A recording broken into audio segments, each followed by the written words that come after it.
Everyone, good morning to all, welcome back to Parcham. I am Pooja. आज हम discuss कर रहे हैं 10th ऑफ नवंबर की करंट अफेयर्स। ओके, अगर आज की क्लास की करंट अफेयर्स की पीडीएफ आपको लेनी है तो परचम के टेलीग्राम में होगा, और टेलीग्राम की लिंक कहाँ मिलेगी? डिस्क्रिप्शन में मिलेगी। वहां से आप करंट अफेयर्स की पीडीएफ को डाउनलोड कर सकते हैं इजिली। हिंदी और इंग्लिश दोनों भाषाओं में आपको पीडीएफ मिल जाएगी। क्लियर। एक छोटी सी इन्फॉर्मेशन और है, वो ये कि आप देखिए दिवाली का फेस्टिवल है, आप लोग भी इंजॉय कर रहे हैं और मैं भी इंजॉय करने के लिए अपने घर जा रही हूँ। तो कुछ दिन मतलब लगभग एक हफ्ते हमारे जो करंट अफेयर्स के सेशन होंगे वो पुराने फॉर्मेट में होंगे, मतलब वही पुरानी छोटी स्क्रीन में होंगे। आई होप आप लोग वो सेशंस को भी एंजॉय करेंगे और एक हफ्ते बाद वापस से हम अपने डिजिटल बोर्ड पे अपने करंट अफेयर्स को कंटिन्यू करेंगे। ओके है, सो बिल्कुल हल्ला नहीं होना चाहिए कमेंट सेक्शन में। हम एक हफ्ते छोटे फॉर्मेट में जैसे हम पहले पढ़ते थे करंट अफेयर्स वैसे ही डिस्कस करने वाले हैं। ओके, सबसे पहले स्टार्ट करते हैं आज के हम इम्पॉर्टेंट डे से। तो 10th ऑफ नवंबर को सेलिब्रेट किया जाएगा 8th आयुर्वेदा डे। 8वें नंबर का आयुर्वेदा डे हम सेलिब्रेट करेंगे 10th ऑफ नवंबर को। मिनिस्ट्री ऑफ आयुष हर साल वर्ल्ड आयुर्वेदा डे को सेलिब्रेट करती है और इस बार तो काफ़ी खास है क्योंकि 100 से ज़्यादा कंट्रीज़ यहाँ पर जो है वो पार्टिसिपेट करने वाली हैं। थीम आप देखेंगे Ayurveda for one health. Ayurveda for one health यहाँ पर थीम है।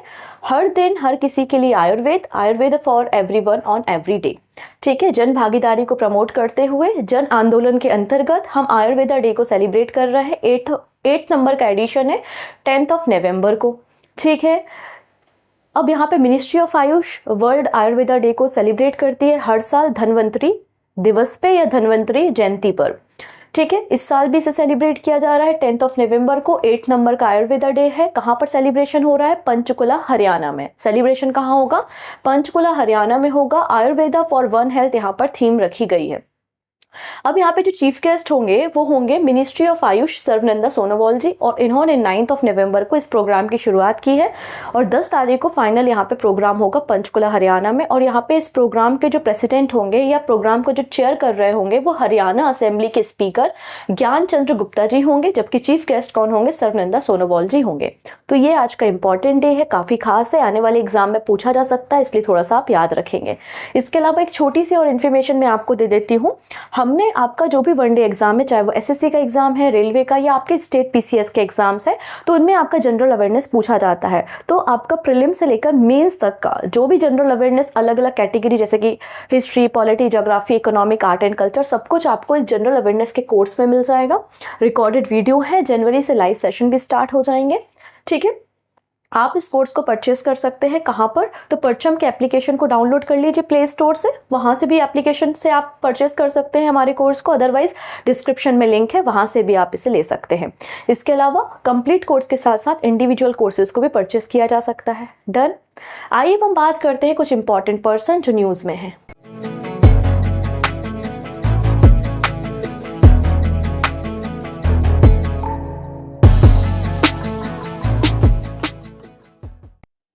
पहले पर्सन जो न्यूज में है वो है संतोष कुमार झा। ये है संतोष कुमार झा, इन्हें नया सीएमडी बनाया गया है कोंकण रेलवे का।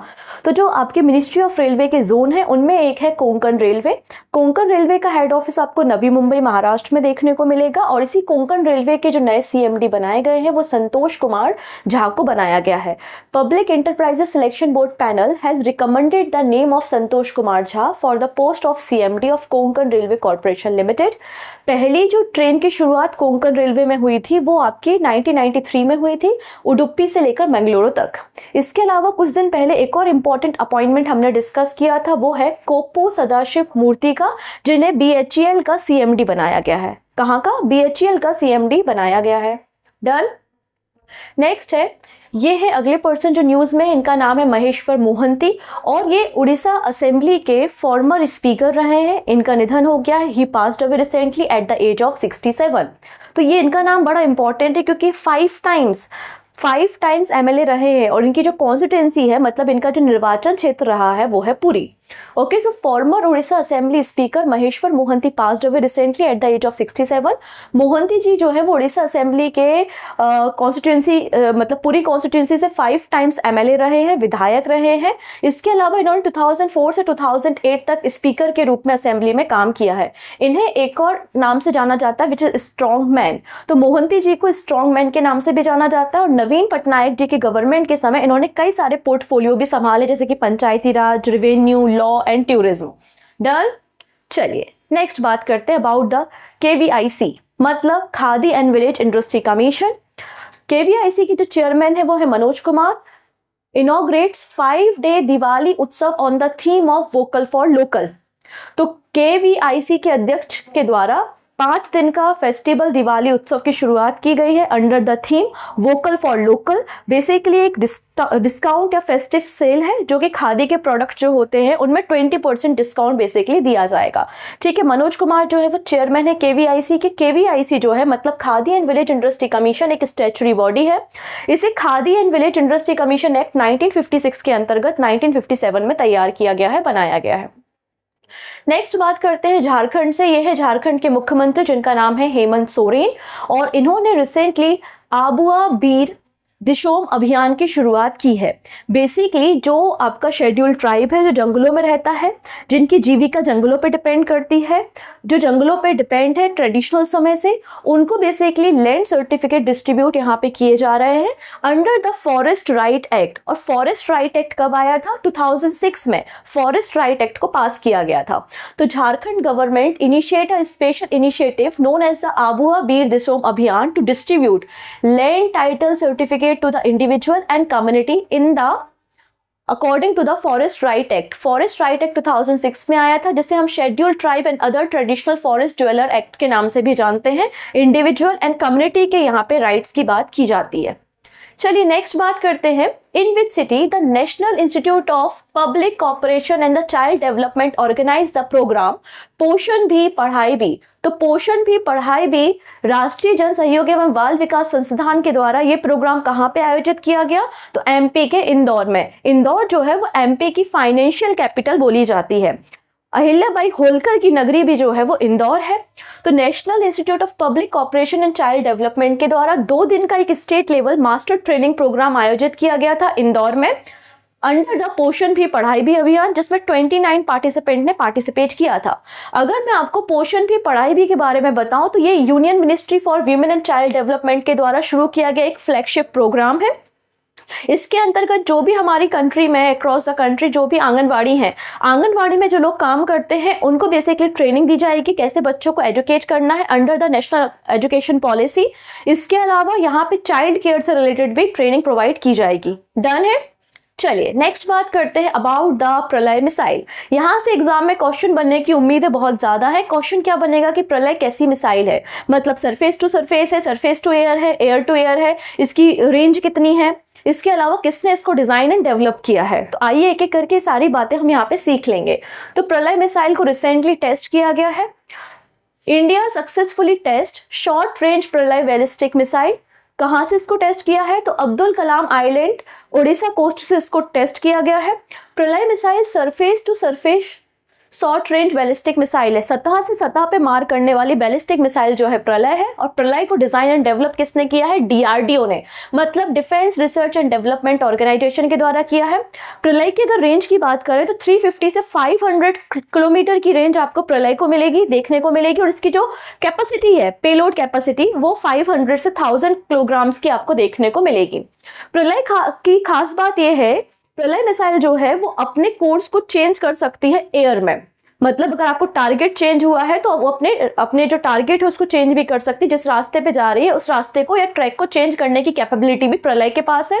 प्रलय का कंपैरिजन हमने किससे किया है? तो प्रलय का कंपैरिजन चाइना की डोंगफेंग 12 और रशिया की स्कंदर मिसाइल से किया है। और इसी रशिया की स्कंदर मिसाइल का इस्तेमाल अभी रिसेंटली यूक्रेन वॉर में भी किया गया है। प्रलय मिसाइल जो है वो पृथ्वी डिफेंस व्हीकल्स से ऑपरेट होती है, सॉलिड फ्यूल है और इसको LOC और LAC पे डिप्लॉय किया जाएगा। जो आपकी लाइन ऑफ एक्चुअल कंट्रोल है और लाइन ऑफ कंट्रोल है, मतलब पाकिस्तान के साथ जो बॉर्डर है और चाइना के साथ जो बॉर्डर है, वहां पर इसका इस्तेमाल किया जाएगा प्रलय बैलिस्टिक मिसाइल, जो कि सरफेस टू सरफेस मिसाइल है और उसको DRDO ने डिजाइन एंड डेवलप किया है। सो नेक्स्ट बात करते हैं हम संग्राम के बारे में। ये है संग्राम। कौन है ये? इंडियन कोस्ट गार्ड का शिप है, जिसे 1997 में कमीशन किया गया था और 26 ईयर्स की सर्विस देने के बाद इसे डीकमीशन किया जा रहा है, इसलिए न्यूज में है। इसके लिए एक सेरेमनी का आयोजन भी किया गया था मरगांव पोर्ट अथॉरिटी गोवा में। इसे 29 मार्च 1997 में कमीशन किया गया था और उस समय के जो चीफ ऑफ नेवल स्टाफ थे, जिनका नाम है एडमिरल विष्णु भागवत, उनके द्वारा इसे कमीशन किया गया था। और उस समय जो प्राइम मिनिस्टर थे वो थे PV नरसिम्हा राव। इसे वेस्टर्न कोस्ट में डिप्लॉय किया गया था। फाइनली 26 साल की सर्विस के बाद इसे डीकमीशन किया जा रहा है। डन। चलिए अब बात करते हैं अगली एक जीन थेरेपी के बारे में, जीन टेक्नोलॉजी के बारे में, जो कि इंडिया की पहली, इनफैक्ट जो डेवलपिंग कंट्रीज है उसकी लिस्ट में भी पहली जीन थेरेपी है, जो कि कैंसर सेल को डिटेक्ट करके कैंसर सेल को एलिमिनेट करने का काम करती है यूजिंग द T सेल। ठीक है, इसलिए इसका नाम जो है वो है CRT T सेल। ठीक है, नाम क्या है? Next CAR-19 gene therapy. तो central drug standard control organisation के द्वारा रिसेंटली मार्केट में परमिशन दे दी गई है, ऑथराइजेशन दे दिया गया है कि नेक्स्ट CAR-19 जो जीन थेरेपी है, इसका उपयोग किया जा सकता है कैंसर से रिलेटेड जो सेल है उनको एलिमिनेट करने के लिए। और नाम क्या है? ये इंडिया की पहली indigenously develop chimeric antigen receptor T cell CAR-T T cell therapy है, जिसको डिजाइन एंड डेवलप इंडिया ने किया है और ये भारत की इंडिजीनियस है। पहली चीज, इसको डेवलप किसने किया है? IIT बॉम्बे की इनक्यूबेटेड कंपनी है इम्यूनो ACT के द्वारा। ठीक है, it is design to target cancer cell that carry the CD19 protein. तो वो कैंसर सेल जो कैरी करती है CD19 प्रोटीन को, उनको ये टारगेट करने का काम करती है। जब इस सेल को टारगेट करती है जिसमें CD19 प्रोटीन है, तो वहां पे T सेल को डिप्लॉय किया जाता है और T सेल जो है वो इन कैंसर सेल को डिटेक्ट करके उनको एलिमिनेट करने का काम करती है। इस टेक्निक का उपयोग तब किया जाता है बेसिकली जब कोई पर्सन है जिसको कीमोथेरेपी है, जो ट्रेडिशनल कैंसर के इलाज की जो थेरेपी है वो उस पर काम नहीं कर रही है, या फिर रिकरिंग हो रही है, बार बार किसी को कैंसर हो रहा है, तो उस केस में इसका इस्तेमाल किया जाएगा। फिलहाल के लिए 15 ईयर्स और उसके ऊपर के लोगों के लिए इस थेरेपी को रिकमेंड किया गया है। This protein act like a flag on cancer cell which allows CAR-T cell to recognize and attach themselves to the cancer cell and start the process of elimination। Clear है इतनी चीजें? और यहाँ पे 15 ईयर और उसके ऊपर के बच्चों के लिए, लोगों के लिए इसे अभी दिया गया है। आप देख सकते हैं ये कैंसर सेल है जिसमें डिटेक्ट किया गया CD19 प्रोटीन और CAR-T सेल को इंट्रोड्यूस किया गया इसको एलिमिनेट करने के लिए। नेक्स्ट बात करते हैं, ये कहानी थोड़ी पुरानी है लेकिन चर्चा में है तो हम वापस से डिस्कस कर रहे हैं। Which country has pulled out of the treaty of conventional arm force in the Europe?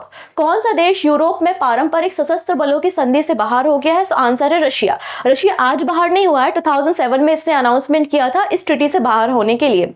Basically जब कोल्ड वॉर का एरा था, मतलब 1990 में, 1990 में जो नाटो कंट्रीज हैं और यूरोप के और कुछ कंट्रीज हैं उनके बीच में एक संधि साइन हुई थी जिसको हम कोल्ड वॉर एरा ट्रीटी के नाम से जानते हैं 1990 में, जिसमें कहा गया था कि जो हमारे न्यूक्लियर वॉर वेपन्स हैं उनका इस्तेमाल नहीं करेंगे हम युद्ध में, और हमारी जो बॉर्डर लाइंस होती है, बॉर्डर में भी हम इस तरीके के न्यूक्लियर वॉर वेपन्स को डिप्लॉय नहीं करेंगे। लेकिन 2007 में जब इस पे पुल आउट कर लिया रशिया ने, तो फाइनली नेटो भी बोलता है कि जब रशिया ने पुल आउट कर लिया तो हम भी क्यों इस संधि को माने, इसलिए इसने इस कोल्ड वॉर एरा जो सिक्योरिटी ट्रीटी है उसको सस्पेंड करने की बात यहां पर कर डाली है। क्लियर है इतनी चीजें कि कहानी क्या थी? डन। चलिए, नेटो जो है वो एक मिलिट्री ऑर्गेनाइजेशन है, एक संगठन है, सैन्य संगठन, जिसमें 31 देश फिलहाल काम कर रहे हैं। आइए कुछ शॉर्ट न्यूज के बारे में बात करते हैं। अब यहाँ पर अडानी ग्रुप का एक पोर्ट टर्मिनल तैयार हो रहा है श्रीलंका में, जिसमें इन्वेस्ट करने जा रहा है यूएसए। तो यूएसए की गवर्नमेंट ने रिसेंटली अनाउंस किया है कि $553 मिलियन इन्वेस्ट किया जाएगा अडानी ग्रुप के श्रीलंका पोर्ट टर्मिनल प्रोजेक्ट में बाय द यूएसए गवर्नमेंट। चलिए अगली कहानी के बारे में बात करते हैं। तो ये क्वेश्चन न्यूज में पूछा जा सकता है कि ओमेगले क्या है? तो बेसिकली एक ऑनलाइन चैटिंग प्लेटफॉर्म है, 14 साल तक, 14 ईयर्स तक ये सर्विसेज में था, अब इसको शट डाउन कर दिया गया है।